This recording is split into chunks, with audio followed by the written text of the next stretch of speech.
Hey guys, it's Ashley with AA Horsemanship, and today I am going to show you Kendra Lewis's lesson on how to do a rollback.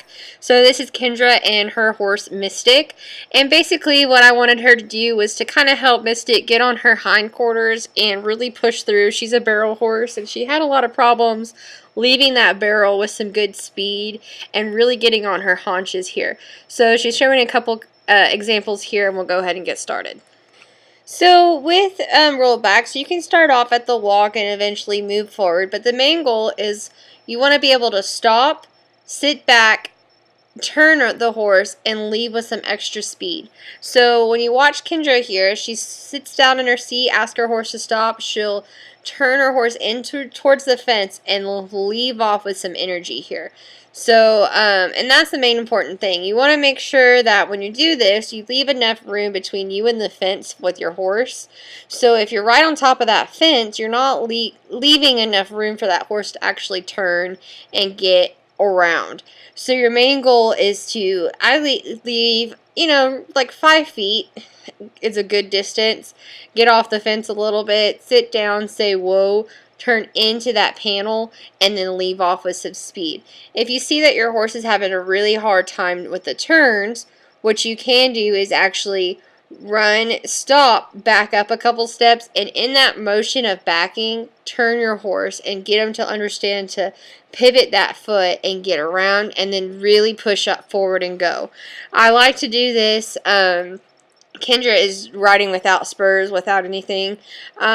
That's really well. If your horse leads off with that pressure, that's perfect. That's really what you want. Some horses might be lazier. You might have to kick a little bit. I don't ideally enjoy kicking because that's where you kind of get like the old grumpy ponies that just sit there and take it, and it really doesn't do anything. You're not effective with the tools. So I don't recommend using spurs if you're not used to spurs. Definitely check out how to introduce spurs to your horse if you've never ridden with spurs with your horse, or you're not sure if your horse is comfortable with spurs. That's a really good video to kind of help introduce spurs, and I did go ahead and throw them on Kendra here. So with that, you can use spurs to leave. You can use a whip to kind of get the horse out. But I really want to ensure that you're not abusive to your horse. You're not constantly getting after them. Definitely want to teach the horse to leave off with just a squeeze. And if they get the squeeze, that's your ideal thing. So if we always started out at level 10 of pressure, so let's say we're spurring the crap out of them, and every time we turn, we spur the crap out of them, you have no room for improvement there. You're already at the max level.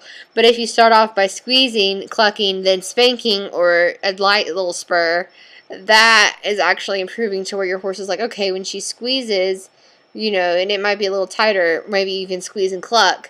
When she does that, that means I need to leave off with some speed there. And that's ideally what you're wanting to kind of teach your horse here.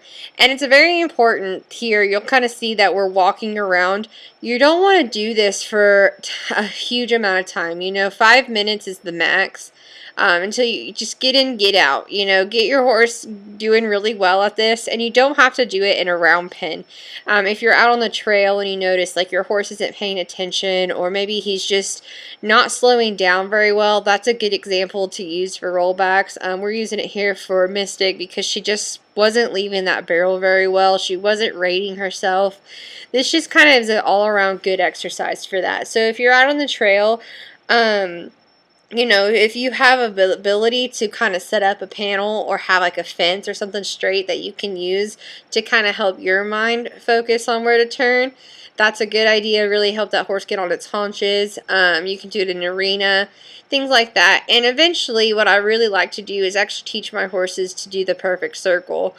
We didn't do that here because the round pin's a little bit smaller, but I would like to do a video on this a little bit later on teaching your horse to have a perfect circle for rollbacks and how to teach the horse correctly on that. So this is just a short little video. I hope it helped. And basically all it is have enough room between you and the fence. Give about 5-10 feet. 5 really is the best amount right there. Have about 5 feet between you and that fence. Run up to it, sit down, say whoa, then pull back. That's an important thing. Don't get all up in your horse's mouth. Then turn, or if you know your horse isn't getting on that butt and having that pivot foot, back him up a few steps, turn, and then leave with some adrenaline.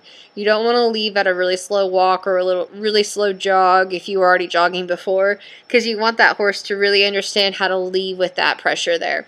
So I hope this helps. Please give a thumbs up, like, subscribe, and I look forward to seeing you all next time. Thank you.